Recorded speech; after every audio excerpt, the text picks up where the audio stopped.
શિક્ષકની ભરતીને લઈને આજની એક મોટી એવી જે અપડેટ છે તે સામે આવી રહી છે. તો આ વિડીયોની અંદર આપણે તેની જે માહિતી છે તે મેળવીશું.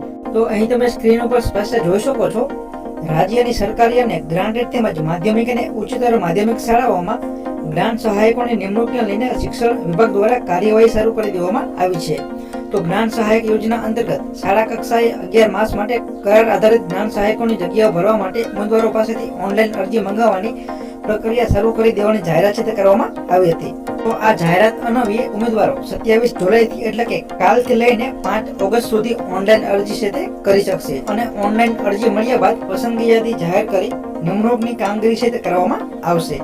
તો મિત્રો, આ હતી આજની અપડેટ. આવી જ માહિતી માટે અમારી YouTube ચેનલ સાથે જોડાયેલા રહો. જય હિન્દ, જય ભારત.